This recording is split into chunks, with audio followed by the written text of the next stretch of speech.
Hello दोस्तों, veterans नमस्कार। मैं Diwan Singh.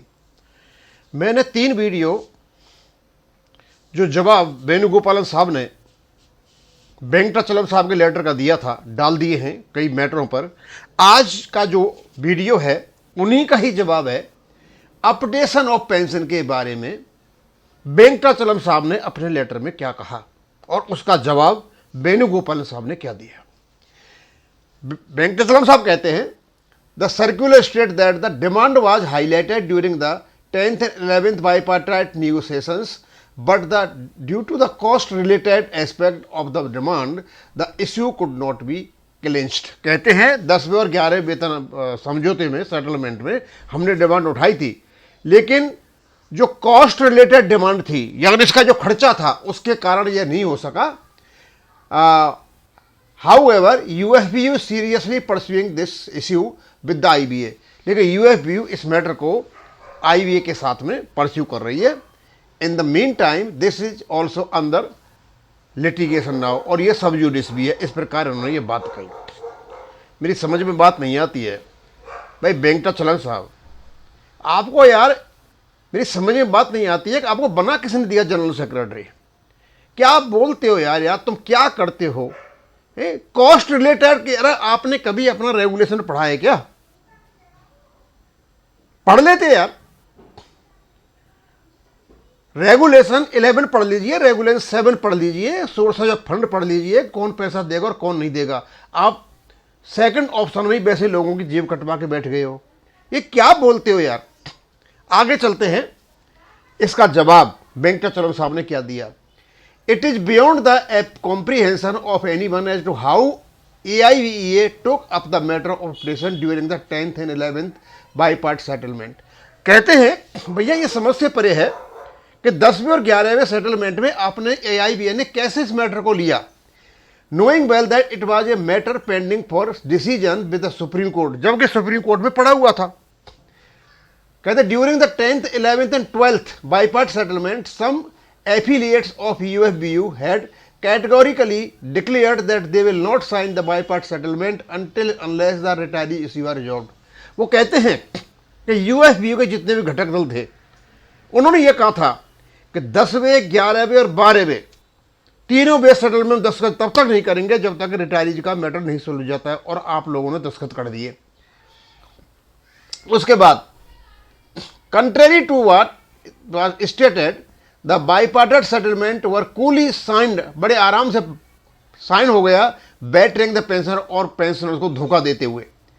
Cost related aspect of the demand is immaterial as pension as per the settlement and pension regulation was a promised item to be paid and the banks can not reopen renege upon their promise. क्योंकि इसके लिए तो पहले ही settlement था, पहले अपना क्या नाम रेगुलेशन है, तो इसमें कॉस्ट रिलेटेड का मैटर कहां से आ गया? कहते हैं cost aspect and financial constraints can not be reason for not paying the pension agreed upon. The cost related aspects are only fictitious. ये सब झूठी बातें, इससे कॉस्ट से कोई मतलब नहीं है। In terms of section 10(7) the banking companies acquisition and transfer of undertaking act 1970, a bank can declare a dividend and retain the surplus profits as accumulated reserve in its books only after making due provisions for establishment expenses like bad debts, superannuation funds, but banks had been declaring dividends ranging from 10 to 270% and mounting their reserves manifold all along। Pension funds of state run banks including state bank of India had a corpus of 3 lakh. काफ़ी बड़ा बता रहे हैं, बहुत बड़ी मात्रा में आपके यदि पेंशन फंड की बात की जाए तो बहुत बड़ी मात्रा में आपको पेंशन फंड पड़ा हुआ है, और पेंशन फंड नहीं भी पड़ा हुआ है तो उसके बावजूद भी इसके लिए यूनियंस को जरूरत नहीं है कॉस्ट कितना है कितना नहीं है। ये केवल और केवल आपका रेगुलेशन स्वयं बताता है, इसका इंतजाम करेंगे bank. All banks can pay more than double the pension to all their pensioners out of the annual growth of the fund without touching the corpus. Apart from all the above, Srimati Nirmala Sitharaman, the Honorable Minister for Finance, had exhorted the IBA in her keynotes address at 73 annual General Meeting number 2020 that the bank pensioners shall not be left to fend themselves post-retirement and they shall be given OROP as she had sanctioned to the defense pensioners. और उन्होंने कहा था कि जिस प्रकार की OROP defence pensioner को मिली है ऐसी आपको मिलेगी। अब इसमें वेणुगोपाल साहब ने उनको बताया कि भैया आप किधर साइड से देख लो, चाहे तुम रेगुलेशन साइड से देख लो, चाहे तुम्हारे जो पेंशन फंड है उस साइड से देख लो, किसी भी या फिर तुम जितना प्रॉफिट कमाते हो और प्रॉफिट को जो आप डिक्लेयर करते रहते हो डिविडेंड के रूप में, ये सब जब दिया जा सकता है जब स्टूडेंट खर्चे सारे पूरे हो जाएं, उस साइड से देख लो, किसी भी साइड से देख लो, आपके पास पेंशन की कोई कमी नहीं है, आपके पास फंड की कोई कमी नहीं है। लेकिन आपका रेगुलेशन ना तो ये कहता है कि भाई तुम्हारे पास कितना फंड है कितना नहीं है, वहाँ सिर्फ आप CPF के बदले पेंशन दोगे, बड़ा सीधा साधा हिसाब किताब है।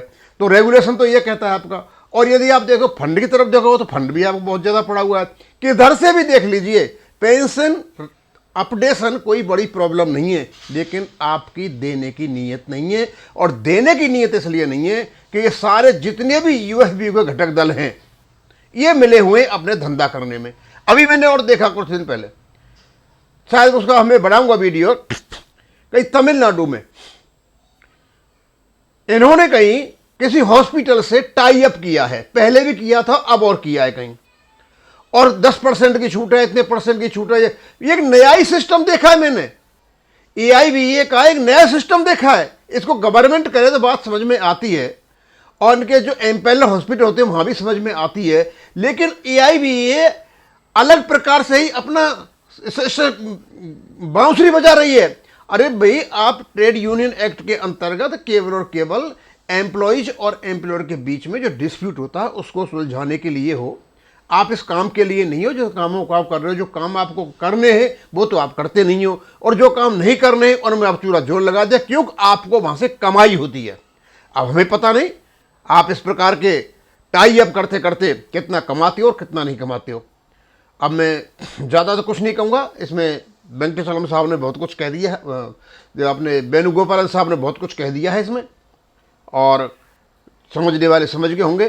तो ये जवाब था वेणुगोपालन साहब का वेंकटेश्वरम जी को। ये उनका शायद चौथा वीडियो है। इसी प्रकार इसको मैं निकालता रहूँगा। थैंक यू, धन्यवाद।